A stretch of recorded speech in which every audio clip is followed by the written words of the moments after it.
या बातमीचे प्रस्तुतकर्ता आहे आंबे क्लिनिकल लॅबोरेटरी। वरुड शहरात अत्याधुनिक मशीनने सुसज्ज लॅब म्हणजेच आंबे क्लिनिकल लॅब। यांचा पत्ता आहे महात्मा फुले नगर, बंदे हॉस्पिटल समोर, वरुड।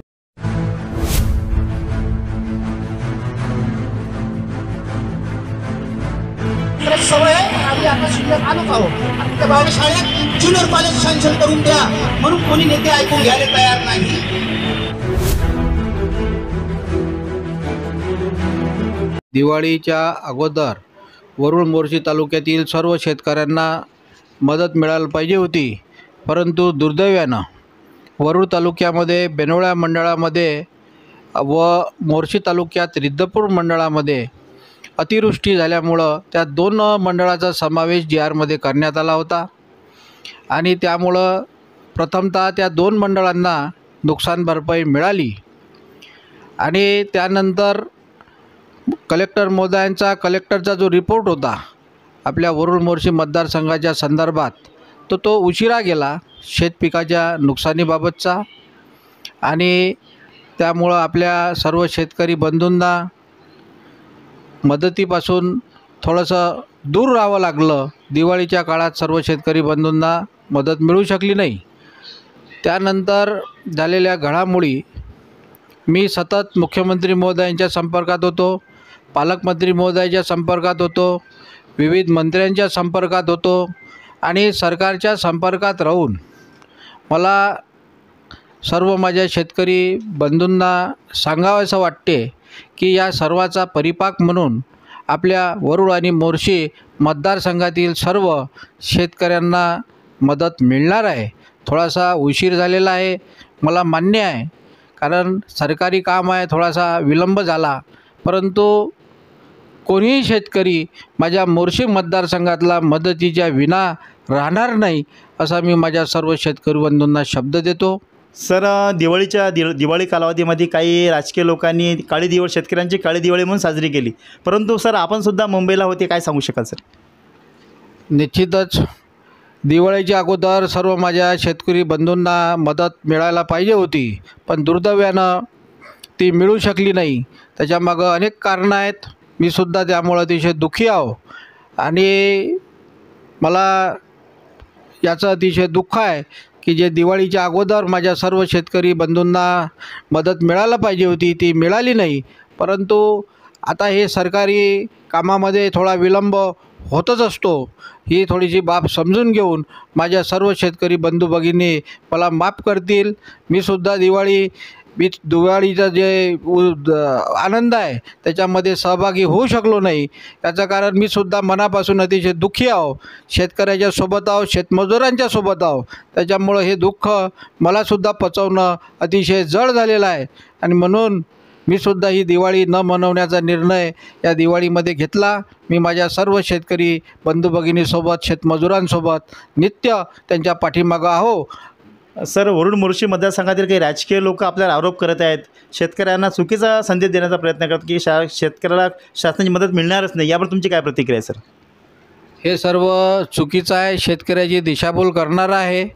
मी सर्व माझ्या शेतकरी बंधू भगिनींना विश्वासानं पुन्हा एकदा सांगतो की सर्वांना मदत मिळणार आहे।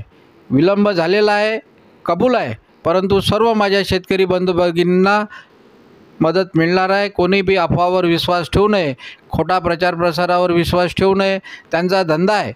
त्यांनी सांगितलं 9 वेळा 5 वर्षामध्ये आम्ही शेतकऱ्यांना मदत केली, परंतु सरकारी नियम आहे की वर्षातून एकापेक्षा जास्त वेळा आपण शेतकऱ्यांना मदत करू शकत नाही। काहीतरी बोलायचं, खोटं नाटं बोलायचं आणि शेतकऱ्यांची दिशाभूल करायची, हा त्यांचा नेहमीचा धंदा आहे।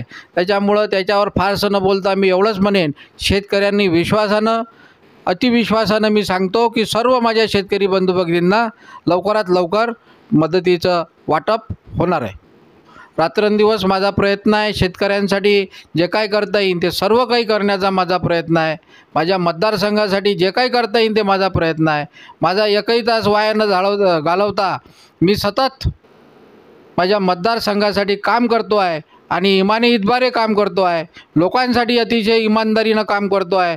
त्यामुळं कोणी चुकीच्या अफवावर, चुकीच्या कॉमेंटवर किंवा जे काय चुकीचं व्हॉट्सअप फेसबुकच्या माध्यमातून पिकवल्या जाते, चुकीचं सांगितल्या जाते, यावर विश्वास ठेवू नये एवढीच मी माझ्या सर्व मतदारसंघातील सर्व नागरिकांना विनंती करतो. आणि जे शेतकऱ्यांना मदत मिळणार आहे ती निश्चितच येणाऱ्या काही दिवसामध्ये लवकरात लवकर मिळणार आहे. दिवाळीपर्यंत मिळाली पाहिजे असा माझा प्रयत्न होता. परंतु मराठवाड्यातील अतिवृष्टी, पूर परिस्थिती या सर्व बाबी विचारात घेता आपल्या मतदारसंघामध्ये मदत मिळण्यासाठी थोडा विलंब झाला. परंतु आता लवकरात लवकर सर्व माझ्या शेतकरी बंधू भगिनींना मदत मिळणार आहे. सर, नुकताच दाबी प्रकल्पासुद्धा काही निधी आला आहे, काय सांगू शकाल सर? दाबी प्रकल्पाचा विषय होता की 19 शेतकऱ्यांना नुकसान भरपाई शेती पाण्याखाली गेल्यामुळं देय होती. बऱ्याच दिवसाचा तो प्रश्न प्रलंबित होता. मी आमचे आदरणीय मंत्री महोदय यांना भेटून आणि मागच्या आठवड्यामध्ये जी मीटिंग झाली त्यामध्ये या शेतकऱ्यांना 5.83 कोटी रुपयाची नुकसान भरपाई मंजूर करून घेतली. आणि त्याच पद्धतीनं दाबी असो की पंढरी प्रकल्प असो त्यातील सुद्धा सानुग्रह अनुदानाचा प्रश्न होता. सानुग्रह अनुदान जे आदरणीय मुख्यमंत्री देवेंद्रजी फडणवीस साहेब यांनी सुरुवात केली होती अमरावतीला चेक देऊन वाटप करून, ते सुद्धा थांबलेलं होतं. परंतु आम्ही विशेष आग्रह करून ते सुद्धा अनुदान दाबी प्रकल्पग्रस्त असो की पंढरी प्रकल्पग्रस्त असो या सर्व प्रकल्पग्रस्तांना देणे सुरू केलेलं आहे. आणि दाबीचा जो 16 कोटीची डिमांड होती त्यापैकी दिवाळीच्या अगोदर जे 1.5 कोटीचं वाटप झालेलं आहे आणि दिवाळीच्या नंतर इतर पैशाचं वाटप होणार आहे. तसंच पंढरी प्रकल्पाच्या बाबतीमध्ये 37 कोटीला मान्यता देण्यात आली. त्यापैकी 11.5 कोटी रुपये जे प्राप्त झाले त्यातले 5.5 कोटीचं वाटप झालेलं आहे आणि दिवाळीच्या अगोदर झालेलं आहे आणि दिवाळीनंतर उर्वरित पैशाचं वाटप होणार आहे.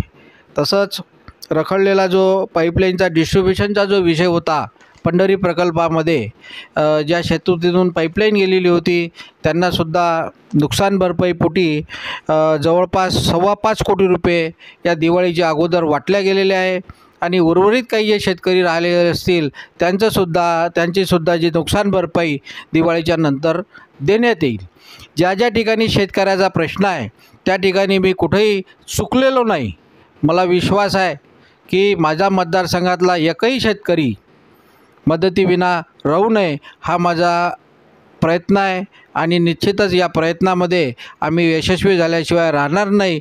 कोणीही शेतकरी मदतीविना राहणार नाही असा मी माझ्या शेतकरी बंधू भगिनींना विश्वास देतो. आपण पाहू शकतो लोकनेता असा तो आमदार उमेशभाऊ यावलकरसारखा असावा. माझ्या वरुड मोर्शी मतदारसंघात कुठलाही शेतकरी शासनाच्या मदतीपासून वंचित राहणार नाही याची त्यांनी हमी दिली आहे. आज त्यांनी बोलून दाखवलं आहे. सोबतच सर काय आपण वरुड मोर्शी मतदारसंघात गारपीट संदर्भात शेतकऱ्यांचे काही प्रश्न होते, यावर काय चर्चा करायचं? निश्चितच वरुड मोर्शी मतदारसंघामध्ये वरुड तालुक्यामध्ये जी गारपीट झाली होती तुमच्या राजुराम मंडळ आणि लोणी मंडळातला हा प्रश्न होता. तर या ठिकाणी बऱ्याच दिवसाचं हा प्रकरण मी 2दा अधिवेशनामध्ये लावला. बराच नित्य प्रयत्न मी या कामासाठी केलेला आहे. शासनानं ही मदत नाकारलेली होती आणि अधिवेशनात मंत्री महोदयांनी तसं सांगितलेलं सुद्धा होतं. परंतु माझ्या सततच्या प्रयत्नाला आज तारखेला यश आलेलं आहे असं